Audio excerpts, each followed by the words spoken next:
Jadi cara bertaubat pertama an-nadamah, merasa menyesal, kemudian menghentikan perbuatan dosa yang sedang ia lakukan, kemudian bertekad kuat untuk meninggalkan maksiat pada masa-masa yang akan datang. Nah, taubat yang 3 langkah tadi itu berlaku kalau dosa itu terjadi antara kita langsung kepada Allah Subhanahu wa Ta'ala. Jadi kalau dosa itu hubungan kita langsung kepada Allah, maka cara tobatnya seperti ini, 3. Merasa menyesal, betul. Nah, menyesal ini merupakan inti dari tobat, sebenarnya menyesal. Karena dengan menyesal inilah kemudian muncul perilaku atau perbuatan untuk menghentikan seketika terhadap dosa yang dilakukan. Nah, kemudian dia punya tekad kuat, karena kapok, menyesal, punya tekad kuat untuk tidak pernah akan balik lagi melakukan dosa lagi. 3 itu. Nah, tapi begini, tobat ini tergantung kepada dosanya sebetulnya. Ada dosa itu berkaitan dengan Allah langsung, misalnya meninggalkan sholat, tidak puasa Ramadan, tidak zakat, jadi langsung kepada Allah. Cara tobatnya seperti ini. Nah, dosa kepada Allah pun itu ada 2. Ada yang dosa kecil, ada yang dosa besar. Kalau dosa kecil, itu cara bertaubatnya itu lebih gampang. Dalam hadis itu kan ada wa'ad bi'is sayyi'ata al-hasanata tamhuha. Ikutilah perbuatan buruk atau dosa dengan perbuatan baik. Nah, karena perbuatan baik tadi itu akan nanti menghapus dosa perbuatan buruk sebelumnya. Nah, ini berlaku untuk dosa yang kecil. Kemudian ada lagi misalkan barang siapa yang puasa Ramadan, iman ihtisaban ghufira lahu ma taqaddama min dzambi wa ma ta'akhkhar, misalnya barang siapa yang puasa Ramadan diampuni semua dosa, itu dosa yang kecil. Dosa yang kecil, tapi dosa yang besar harus dengan taubat. Dosa-dosa yang besar itu harus dengan taubat. Cara taubat seperti tadi itu.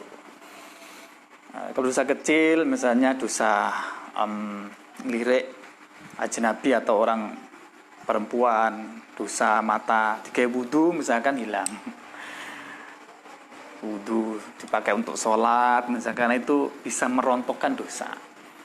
Bahkan sholat Jumat itu bisa merontokkan sholat dosa 1 minggu misalnya, tapi itu dosa kecil.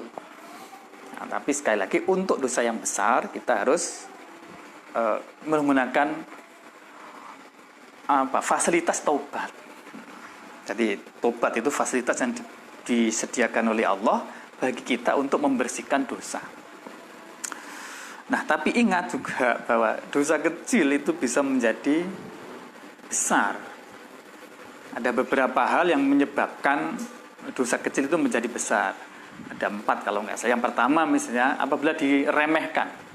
Allah gini aja kok misalkan. Jadi melakukan dosa kecil tapi sambil diremehkan. Allah gini aja, itu menjadi besar dosanya. Yang kedua, kalau dosa kecil itu dilakukan dengan rasa bangga. Wah, saya tadi kemarin, jadi dibangga-banggakan. Itu kecil menjadi besar. Ada yang diceritakan kepada orang lain. Ceritakan habis melakukan dosa, sembunyi-sembunyi kemudian keluar diceritakan, jadi ditampakkan kepada orang lain, kecil menjadi besar. Ada yang disebabkan al-israr, jadi diulangi terus menerus, kecil sekecil tapi diulangi terus menerus, akhirnya menjadi besar.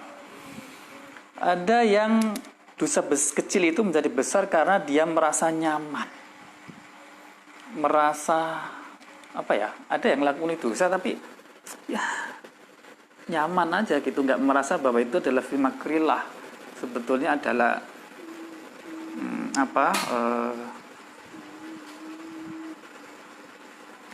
tipu daya dari Allah gitu, nggak khawatir misalkan su'ul khotimah, nggak khawatir itu menjadi besar dan seterusnya, jadi nyaman-nyaman saja ini menjadi besar.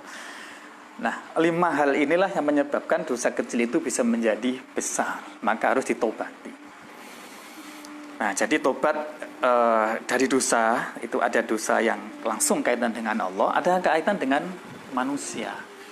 Nah, dosa yang kaitan dengan manusia, nah ini di bab berikutnya ini kemudian dijelaskan.